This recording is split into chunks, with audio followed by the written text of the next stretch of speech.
Ο φιλάνθρωπος και θεάνθρωπος Ιησούς Χριστός μας, πατέρας και αδελφοί μου, όπως γνωρίζουμε όλοι μας, μετά την ένδοξον τριήμερον Ανάσταση, εμφανιστείς εις τους μακαρίους μαθητάς και αποστόλους του, τους ενεφύσισε και τους έδωσε προσθήκην χάριτος Αγίου Πνεύματος και τους διήνυξε το νουν, τους συνιένε τας γραφάς.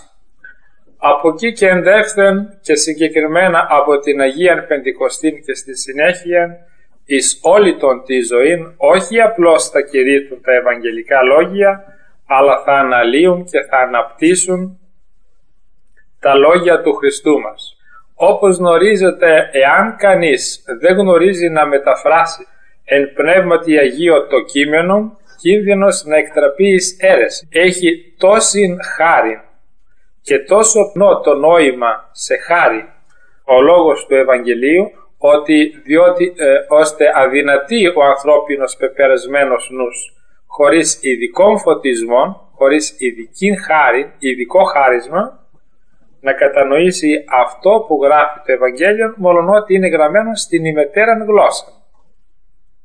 Τόσο βάθος και τόσο πυκνόη το νόημα και τόσο αδύνατος είναι ο νους. Είναι αυτό που θα πει αύριο το Ευαγγέλιο εν κατακλείδη.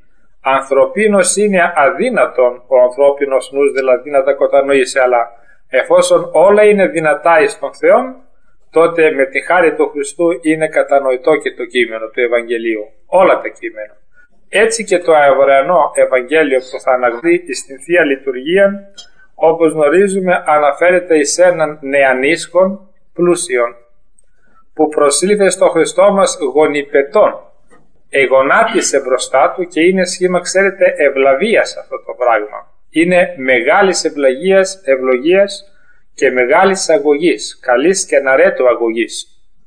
Και ζήτησε όχι χαμερπή και ευτελή ή γνωσιολογικά πράγματα, αλλά το ένα, του ενός εστί χρία. Θέλω να πάω στον παράδεισο, αν το μεταφράσουμε στην γλώσσα μας. Διδάσκαλε αγαθέ, τι ποιήσας είναι ζωήν αιώνιον κληρονομήσω, αυτό τον απασχολεί, τίποτα άλλο. Φαίνεται πως άλλα τα έχει τακτοποιημένα τα θέματα. Πριν να απαντήσει ο Χριστός μας στην θέση αυτήν, τον τακτοποιεί, δηλαδή τον διορθώνει, διότι το διδάσκαλε αγαθέ, το αγαθέ θα το βάζουμε εμείς εντός παρενθέσεως, δηλαδή δεν το πιστεύει και πολύ ότι είναι αγαθός. Με την έννοια αλάνθαστος, αψευδέστατος, παναληθέστατος, ότι αποκαλύπτει αυτά που θα πει. Δεν τα φιλοσοφεί. Όχι αγαθός με την έννοια της ευτελής ερμηνείας του νος που δίδουμε σήμερα εμείς, και επειδή δεν πιστεύει σε αυτό που ομολογεί, τον διορθώνει πρώτα ο Χριστός, τον τακτοποιεί. Είναι σαν το λέγει, εφόσον δεν με ομολογείς ότι είμαι αγαθός, εφόσον αυτό που θα σου πω στη συνέχεια δεν θα το εφαρμόσεις. Γιατί με πιστεύεις, ή μάλλον γιατί το λέγεις. Είναι σαν να πειράζει, και πειράζει όντως. Πρώτα ο Χριστός διορθώνει και πάνω στην διόρθωση δίδει και το φάρμακο. Δεν του αποκαλύπτει ότι εγώ είμαι ο λαλός ο Θεός, αλλά μόνον ο Θεός είναι ο αληθινός, μόνον ο Θεός είναι ο αγαθός. Όσον ο Χριστός είναι ο αληθινός και ο αγαθός, αυτό που θα πει οφείλει κανείς να το εφαρμόσει. Και έτσι λοιπόν σε αυτήν την ερώτηση ο Χριστός του δίδει τη μεγάλη απάντηση ότι για να εισέλθει στη ζωή την αιώνια, όχι την επίγειο, πρέπει να εφαρμόσεις τα σεντολάς. Τα σεντολάς τήρησον. Στην απορία του όμως, επειδή τον έχει σε μεγάλη ευλάβεια, γι' αυτό και γονιπετεί εμπροσθέν του λέγει ποίας, κατά τη γνώμη σου δηλαδή, ποιας εντολές, εφόσον εκ νεότητός του έχει εφαρμόσει πάρα πολλάς. Και του λέγει ο Χριστός μας αυτά στα 6. Ου φωνεύσεις, ου μοιχεύσεις, ου κλέψεις, ου ψευδομαρτυρήσεις. 4 αρνήσεις, 4 θέσεις αρνητικές, απαγορευτικές με το ου. Τίμα τον πατέρα σου και την μητέρα και το αγαπήσεις τον πλησίον σου ως σε αυτό, την δευτέρα εντολή. Αυτά στα 6. Αφήνει τα υπολείπας Και απαντά ο νέος ότι όλα αυτά τα σε φύλαξα εκ μικράς ηλικίας, εξ απαλώνων ήχων. Εκ νεότητός μου, ταύτα πάντα φυλαξάμεν. Τι έτη υστερώ. Στη θέση αυτήν ο Χριστός του λέγει ναι, έτσι είναι, όπως ακριβώς το λέγεις. Ούτε ψεύδεται ούτε υπερβάλλει. Αλλά ξέρετε, εφαρμόζει μόνο το τυπικό μέρος του νόμου. Θέλοντας ο Χριστός να τον διδάξει ότι ενώ εφαρμόζεις αυτές τις εντολές, δεν θεραπεύεις το πάθος, αλλά το χαϊδεύεις το πάθος, το κουκουλώνεις το πάθος.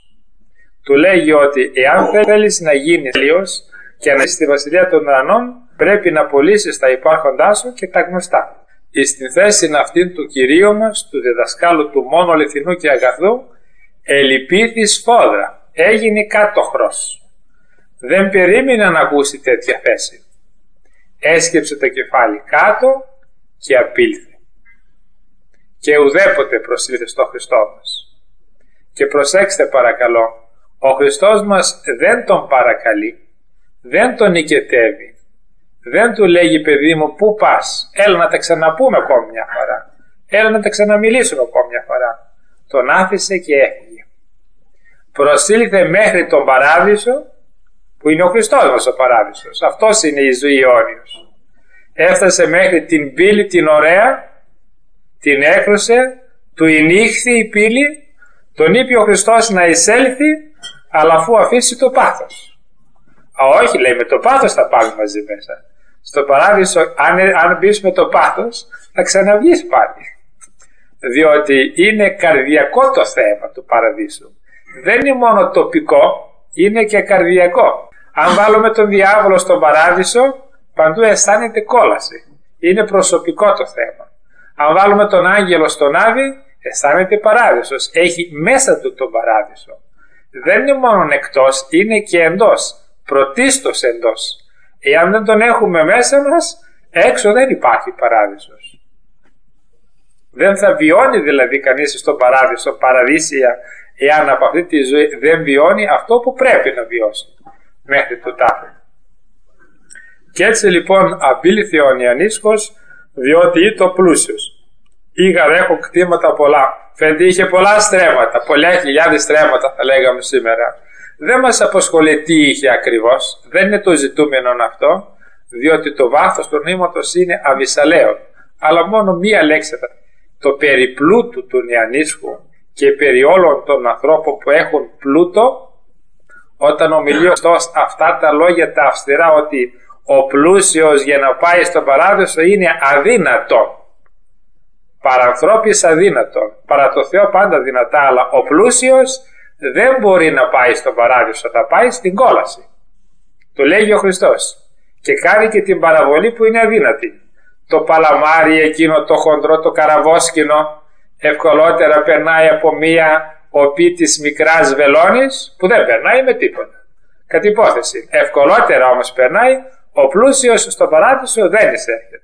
Πάντοτε, γι' αυτό το επαναλαμβάνω αυτό, όταν ήκουγαν αυτά τα λόγια οι πλούσιοι που είχαν πολλά χρήματα, πολλά κτήματα, πολλά υποστατικά, εσκανδαλίζοντο λέγοντας πως ο Χριστός κηρύττει όπως οι κομμουνιστές. Μια τέτοια ισοπαίδωση των πάντων. Αλλά όταν όμως ακούνε τις μεταφράσεις και τις αναλύσεις από τους νηπτικούς πατέρας, αναπαύονται. Διότι εδώ ο πλούτος είναι περί του πάθους και περί της αμαρτίας. Δεν ομιλεί ο Χριστός περί των χρημάτων, δεν του λέγει πόσα ευρώ, πόσα δολάρια, πόσα χρήματα έχεις, θα λέγαμε σήμερα. Αυτό είναι μια άλλη υπόθεση. Αλλά εάν κάνεις καλή χρήση του χρήματος, του κτήματος, του πράγματος, εάν ο νους είναι νορμάλ, είναι λογικός, είναι θεοφωτισμένος ο νους, εάν είναι θεοκίνητος, αν είναι πνευματοκίνητος ο νους, εάν είναι, θα είσαι απαθής στο πράγμα που χειρίζεσαι. Αν είσαι εμπαθής, τότε είσαι πλούσιος στο πάθος και το πάθος σε αποκλείει της Βασιλείας των Ουρανών, είτε είσαι πτωχός στα χρήματα, είτε είσαι πλούσιος στα χρήματα. Είναι αδιάφορο τούτο εάν έχουμε ή αν δεν έχουμε χρήματα και κτήματα κτλ. Υπάρχουν πάμφτωχοι στα χρήματα που είναι βαθύπωτοι στα αμαρτήματα και στα πάθη. Και πλουσιότατοι άνθρωποι σε χρήματα και πράγματα που είναι πάυτοχοι και απαθείς και τακτοποιημένοι σε πολύ μεγάλο βαθμό. Βλέπετε αυτές οι μεγάλες διαφορές στον κόσμο τούτο, και σε λαϊκούς και σε κληρικούς και σε μοναχούς. Δεν έχουμε να πούμε απολύτως τίποτα περί του θέματος. Ο πλούτος και ο πλούσιος που δεν θα πάει στον παράδεισο είναι αυτός που έχει όχι αμαρτήματα πολλά, αλλά αμετανόητα αμαρτήματα πολλά, και καυχάται σε αυτόν τον πλούτο του. Είναι μερικοί ανεδέστατοι και αδιάντροποι που προκλητικά λένε εγώ έχω κάνει τούτο, ετούτο και συνεχίζουν και τα κάνουν και τα διατυμπανίζουν και τα διαπουμπεύουν και τα λέγουνε. Δεν φοβούνται ούτε ερθιούν, δεν υπάρχει στοιχειώδης ευγένεια. Χάθη παντελώς και η αγνία ντροπή και τα γνωστά. Αυτός ο πλούτος των παθών των αμετανοήτων δημιουργεί ίηση, αυτό το άτεγκτο του φρονήματος, τη σκληροκαρδία και την ασπλαχνία που τύκτουν την ασυγχωρησία στον άλλον. Γι' αυτό ακούτε λέγουν μερικοί, ποτέ δεν θα σε συγχωρέσω και να πεθάνεις δεν θα πατήσω στον τάφο σου. Ποτέ. Ο Θεός θα μπορεί να σε συγχωρέσει, εγώ ποτέ. Το λέγουν πολύ αυτό το πράγμα. Αυτό ούτε ο Σατανάς αποτολμά να το πει. Είναι μερικές διατυπώσεις που και ο διάβολος από τους ανθρώπους τα έμαθε. Δεν μπορούσε και αυτός ο καημένος και ταλέπορος να φανταστεί πως ο άνθρωπος όταν χειρίζεται το καλό και το μεταφράζει σε κακό, βγαίνει διπλό κακό ή στην δευτέραν δύναμη το κακό. Ενώ ο διάβολος μόνο κακά σκέφτεται. Ο άνθρωπος που σκέφτεται και καλά και κακά, αν το καλό το κάνει κακό, έχουμε 2 φορές κακό.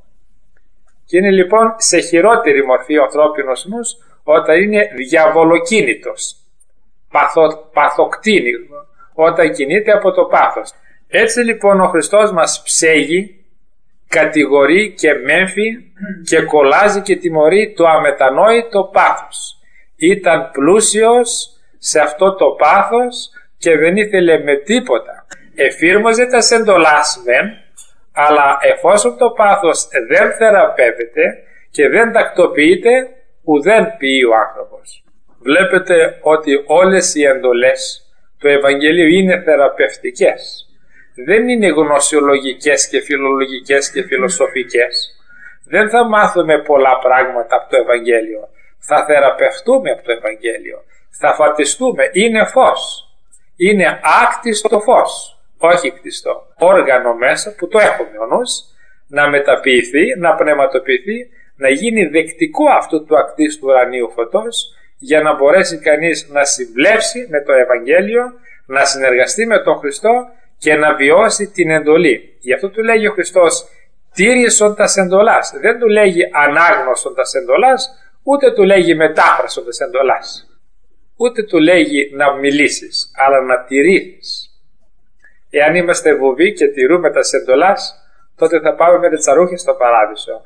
Αν όμως τηρούμε τας εντολάς και τα διδάσκουμε, τότε οπωσδήποτε έχει κανείς μια μεγαλύτερα χάρη. Όταν όμως τα ομιλεί σωστά και δεν τα σε εφαρμόζει, έχει μεγαλύτερα την κόλαση. Ο γνούς και μη ποιήσας δαρήσετε πολλάς. Πάρα πολύ δηλαδή. Επομένως τώρα αναμένει μια μεγάλη δοκιμασία. Εκπλήττεται κανείς που εκείνος ο ανήσυχος έφτασε τόσο κοντά, εφήρμασε τόσες εντολές εκνιότητος, εζήτησε τον παράδεισο, ήρθε στον παράδεισο στον Χριστό μας, του έδωσε την απάντηση, του έδωσε το κλειδί του παραδείσου, τον κωδικό να ανοίξει το παράδεισο, του ενήχθη ο παράδεισος και την τελευταία στιγμή όταν άκουσε ότι για να εισέλθεις πρέπει να αφήσεις το πάθος έξω του παραδείσου, απήλθε λυπούμενος και αμετανόητος και αδιόρθωτος και εχάθη. Δεν ξαναγύρισε ποτέ στον Χριστό μας. Ούτε ο Χριστός μας έψαξε να τον βρει. Με την έννοια δεν θέλει ο τύπος αυτός να μετανοήσει. Απλώς θέλει να περνάει την ώρα του συζητώντας. Τι να κάνω για αυτό το πράγμα, τι να κάνω για αυτό το πράγμα. Αυτός τι λέγει, εκείνος τι λέγει, να αποκτάμε. Καλές είναι αυτές, αλλά εφόσον δεν σώζουν, προς τι δηλαδή, να χάνουμε το χρόνο μας. Εάν όλα συντελούν στην θεραπεία του πάθους, το αυτό καλώς. Αν δεν συντελούν, απλώς αυξάνουμε τις γνώσεις και δημιουργούμε μια ίηση ότι ξέρουμε κάτι, ο άλλος δεν το γνωρίζει και κακόμεθα έναντι αυτού. Σαν το Φαρισαίο δηλαδή.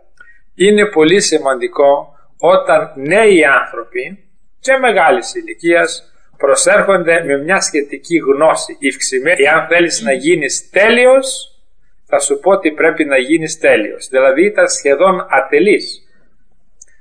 Είχα πει μία φορά, εάν το πάρουμε ότι ο Χριστός είναι ο καθηγητής και ο προσερχόμενος είναι ο μαθητής και τον βαθμολογεί με αυτό το διάλογο, θα έλεγε ο Χριστός, για να γίνεις τέλειος, δηλαδή με βάση το 10 και άριστα το 20, για να γίνεις μαθητής του 20 πρέπει να κάνεις αυτό. Πολύ ωραία.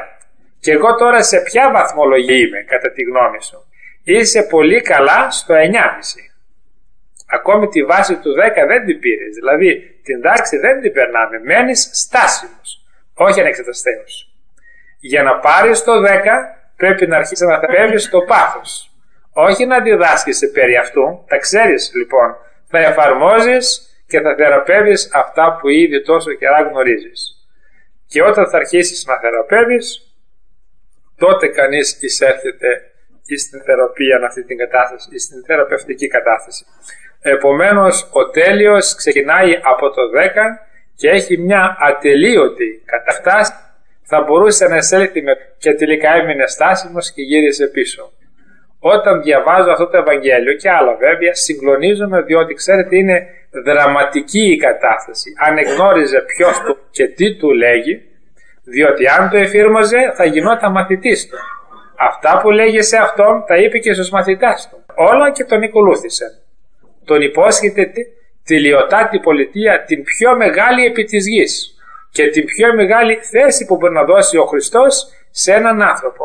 Έλα, του λέγει, να γίνεις μαθητής μου. Έλα να έρθω, αλλά μαζί με το πάθος, όπως ήρθε και ο Ιούδας. Σε εξαίρεση τον άφησε ο Χριστός, και ενώ ήταν κλέπτης και είχε και το γλωσσόκομο, όταν του δίνει λόγου χάρη για του την τσέπη και τα βαλόμενα ευάσταζε εις την δική του την τσέπη, όχι στην κοινή, τον κομπαρά, τον κοινό, και λοιπόν τα πήγαινε και τα ξόδευε και τα έπινε. Και ο Χριστός εγνώριζε ότι ήταν κλέπτης, γράφει Ιωάννης ο Θεολόγος, αλλά ουδέποτε τον έλεγξε ούτε μία φορά. Αλλά με όλα που είπε και έκανε, του είχε δώσει να καταλάβει πως είναι καρδιογνώσης και τα γνωρίζει όλα. Δεν του ξεφεύγει τίποτα. Στο όνομά του θαυματούργη και ουδόλως ωφελήθη. Και τελικά από το θεράπευτο πάθος και κρεμάστηκε αναλυότος σε όλες χουν και σκάπτουν και οργώνουν την καρδιά τους και το μυαλό τους με τα ευαγγελικά κείμενα μια ολόκληρη ζωή και με τα πατερικά νάματα και τα νηπτικά βιβλία κατ' εξοχή. Δι' αυτό οι Άγιοι Πατέρες επαναλαμβάνουν αυτά τα λόγια του Ευαγγελίου είναι θεραπευτικά και μόνο θεραπευτικά, και μακάριος αυτός ο οποίος τα εφαρμόζει με απλότητα καρδίας, χωρίς να γογγίζει, χωρίς να διαμαρτύρεται, διότι και Θεία Χάρη συνεργεί και τα λείποντα αναπληρεί. Εύχομαι, πατέρες και αδελφοί μου, με τη βοήθεια του Χριστού και της Παναγίας μας, έτσι να αγωνιστούμε κι εμείς στη θεραπεία όλων των παθών μας, ώστε να φτάσουμε τουλάχιστον